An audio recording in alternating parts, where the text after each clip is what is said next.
আমাদের জীবনে কখনো কখনো এমন মুহূর্ত আসে যে কিচ্ছু ভালো লাগে না, কোনো কাজে মন বসে না, খেতে ভালো লাগে না, ঘুমোতে ভালো লাগে না, পড়তে ভালো লাগে না, হাঁটতে ভালো লাগে না, কিছুই ভালো লাগে না।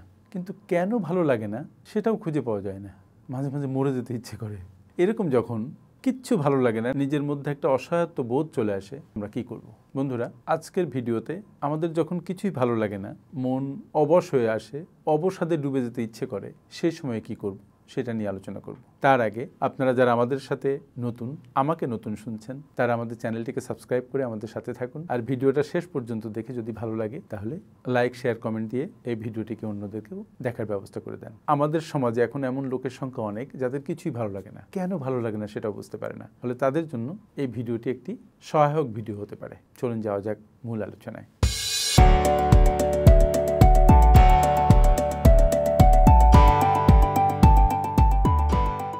দেখুন, আমি ব্যক্তিগতভাবে মনে করি যে মানুষের যতগুলা ইমোশন আছে, ইমোশন কখনো কোনো ইমোশন কারো কারো কাছে ভাইব্রেন্ট হয়ে ওঠে। ভালোবাসাজনিত ইমোশন খুবই স্ট্রং ইমোশন, ভয়জনিত ইমোশন খুবই স্ট্রং ইমোশন। তো এক একজন মানুষ এক এক সময় এক এক ধরনের ইমোশন দ্বারা আক্রান্ত হয়।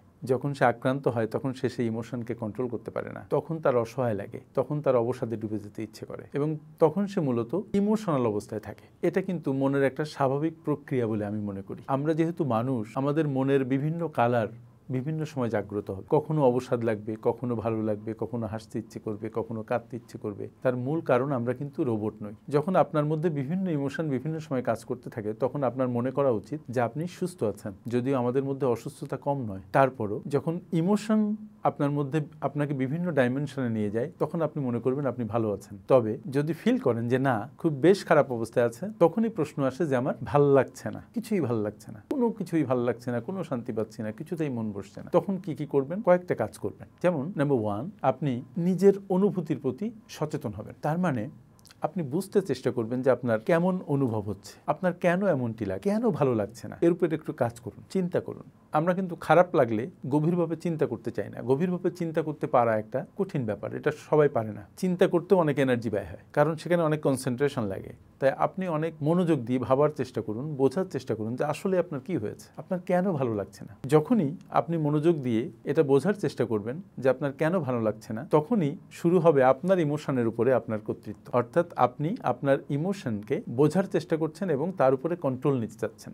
National institute of mental health, NIMH, এর এক গবেষণায় বলা হয়েছে যখন আমরা নিজেকে অস্বস্তিতে পাই, নিজে অস্বস্তির মধ্যে ভুগি, তখন আমরা সাধারণত সেই অনুভূতিকে এড়িয়ে যেতে চাই। কিন্তু তা না করে আমাদের উচিত সেই অনুভূতিকে চিহ্নিত করা এবং এর কারণ খুঁজে বের করা। যেটা আমি একটু আগে বলছিলাম, যে অনুভূতিকে চিহ্নিত করার চেষ্টা করা এবং তার কারণ খুঁজে বের করার চেষ্টা করে দেখুন, ঠিকই খুঁজে পাবেন। খুঁজে পেলে ওই অবস্থা থেকে বের হয়ে আসার দরজা আপনার জন্য খুলে গেল। একটা প্র্যাকটিক্যাল টিপস দেই। প্রতিদিন 5-10 মিনিট করে নিজের ভাবনাগুলো একটা জার্নালে লিখুন। লেখার চেষ্টা করুন যে আপনার মধ্যে কি চলছে, কেন আপনার এমনটি হচ্ছে। যা ইচ্ছে হয় লিখুন। লিখতে লিখতে দেখবেন যে ভাবনাটা আপনার মধ্যে স্পষ্ট হবে এবং আপনি তখন বুঝতে শুরু করে দিবেন যে আসলে আপনার কি হয়েছে এবং কেন এমন লাগে। এই লিখতে লিখতেই হয়তো আপনি আপনার সমস্যার মূলে চলে যেতে পারবেন। স্টেপ 2, পর্যাপ্ত বিশ্রাম নিন। আমাদের শরীর মন দুর্বল হয়, বিভিন্ন শারীরিক এবং মানসিক চাপে আমরা ক্লান্ত হই, আমরা পীড়িত বোধ করি। এটা খুব স্বাভাবিক। দেখবেন যখন প্রচণ্ড কাজের প্রেশার, তখন আপনার মধ্যে একটা অসহায়ত্ব কাজ করছে,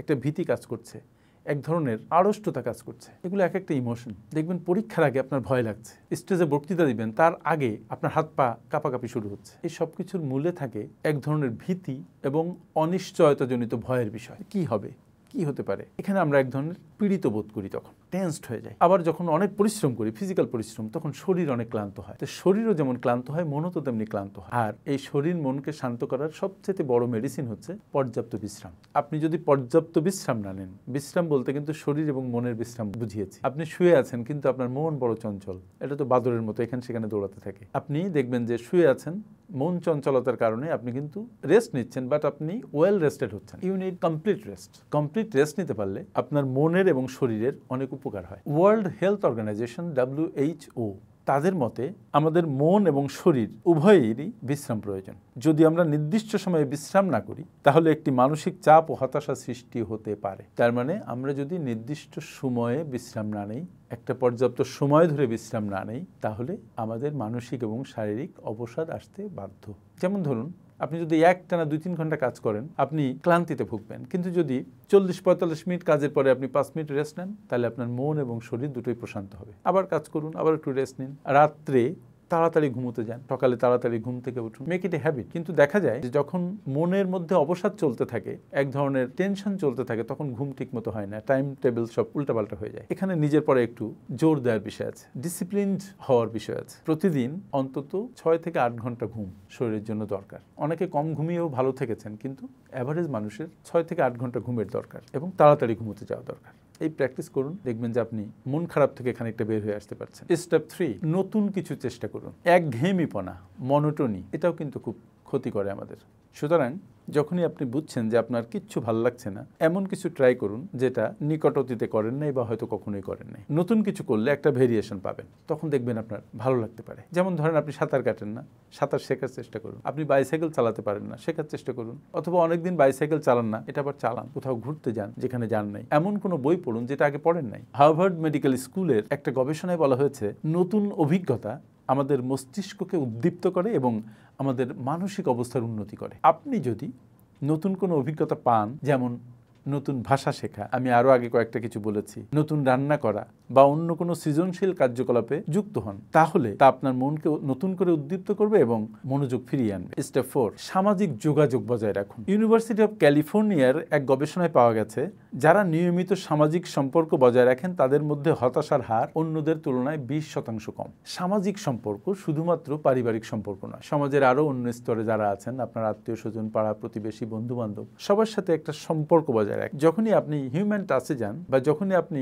মানুষের সাথে সংযোগ স্থাপন করেন, তখন আপনার মনের মধ্যে পরিবর্তন হতে থাকে। যখনই কারোর সাথে কথা বলেন, তখন আপনার একাকিত্ব খানিকটা ঘুচে। অনেক মানুষের সাথে চলা, এটা আপনার জীবনের দৃষ্টিভঙ্গি পাল্টায়, চিন্তার জগতে পরিবর্তন আনে, মনের স্থবির অবস্থা কাটাতে সহায়তা করে। সুতরাং আমরা কি করব?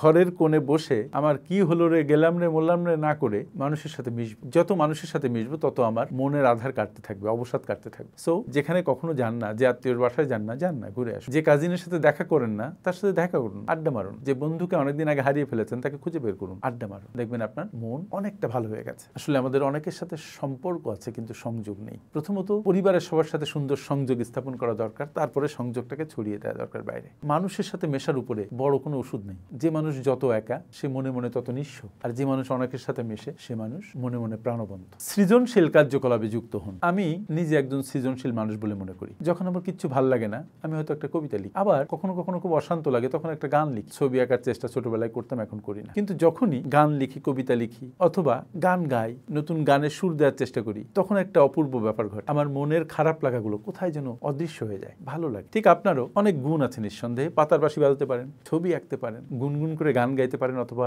সুন্দর করে গান গাইতে পারেন, খেলা করতে পারেন, লিখতে পারেন। সুতরাং সারাক্ষণ মোবাইলে বুঁদ না হয়ে থেকে নিজের যে প্রতিভাগুলো আছে, যে কাজ আপনার একসময় ভালো লাগে বা এখনো ভালো লাগে আপনি করেন না, এরকম কাজে নিজেকে আবার ডিভোট করুন। দেখবেন আপনার ভালো লাগা শুরু হয়েছে। বিলিভ ইট, আমি যখন লিখি, একটা লেখা যখন শেষ হয়, একটা কবিতা লেখা যখন শেষ হয় বা গান লেখা যখন শেষ হয়, তখন মনের মধ্যে সাংঘাতিক ভালো লাগা কাজ করে। এর উপরে ভালো লাগা নেই, সৃষ্টির আনন্দ অন্যরকম। আপনি একটা ছবি আঁকুন, দেখবেন যে কেমন একটা অন্যরকম ভালো লাগা আপনার মধ্যে ভর করছে। যেহেতু ভালো লাগা ভর করছে, খারাপ লাগা আপনার থেকে দূরে সরে যাচ্ছে। আমেরিকান সাইকোলজিক্যাল অ্যাসোসিয়েশন, তাদের একটা গবেষণায় তারা বলছে যে সৃজনশীল কার্যকলাপ যেমন চিত্রাঙ্কন, লেখালেখি, সঙ্গীত আমাদের মানসিক চাপ কমিয়ে দেয় এবং মস্তিষ্কের উদ্দীপনা বাড়ায়। তাহলে কেন আমরা মানসিক চাপ কমাচ্ছি না, মস্তিষ্কের উদ্দীপনা বাড়াচ্ছি না? Do it. স্টেপ 6, শারীরিক সক্রিয়তা।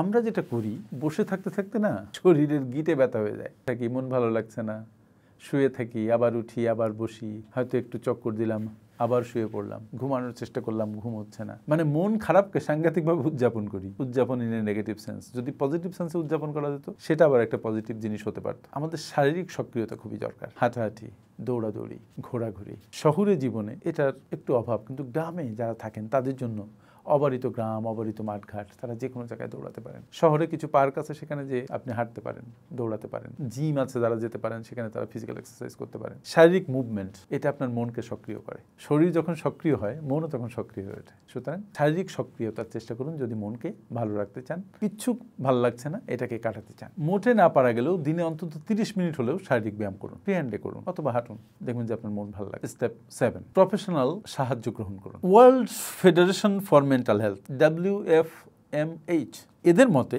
মানসিক স্বাস্থ্য বিশেষজ্ঞের সাথে কথা বললে তা আমাদের মানসিক চাপ, হতাশা এবং অন্যান্য মানসিক সমস্যাগুলি মোকাবেলা করতে সহায়ক হতে পারে। হয় কি, অনেকক্ষণ মনের অবসাদ এত গভীর হয় যে নিজে চিন্তা করেও কোনো কুল কিনারা করা যায় না এবং বহুত কিছু চেষ্টা করেও কোনো সলিউশন পাওয়া যায় না। সেই ক্ষেত্রে প্রফেশনাল হেল্প নেওয়াটা খুব জরুরি। কারণ একজন মানসিক রোগ বিশেষজ্ঞ আপনাকে দেখে, আপনার সাথে কথা বলে, আপনার বাড়ির পরিবেশের কথা শুনে আপনার সম্পর্কে একটা ধারণা পাবেন এবং আপনাকে গাইড করার জন্য অনেক কিছু প্রেসক্রাইব করতে পারবেন। এই গাইডেন্স কখনো কখনো খুব দরকার। এটা কখন দরকার? যখন আপনার মনে হবে যে yes, I need professional help. আসলে প্রফেশনাল হেল্প খুব দরকারি। কিন্তু এই ক্ষেত্রে আমার পার্সোনাল একটা অ্যালার্জি আছে। সেটা হচ্ছে কিছু কিছু মেন্টাল হেলথ বিশেষজ্ঞ আছে, তারা গেলেই ওষুধ ধরিয়ে দেয়, মানসিক অবসাদের ওষুধ, এই ওষুধ সেই ওষুধ। এগুলা খেয়ে আবার অনেকে বেশি অবসাদগ্রস্ত হয়ে পড়ে। প্রথমত মানসিক এই অবস্থার জন্য ওষুধ না নেয়াকে আমি মনে করি বেস্ট পন্থা। তবে যদি এমন অবস্থা হয়ে যায় যে ওষুধ লাগবেই, সেটা অন্য কথা। কিন্তু প্যারাসিটামলের মতো বা অ্যাসপিরিনের মতো যে কোনো সময় ওষুধ খাওয়ানো, বিশেষ করে এই ক্ষেত্রে এটা ঠিক নয়। এটা মানসিক প্রবলেমকে আরো বাড়িয়ে দিতে পারে। এই জন্য যারা মানসিক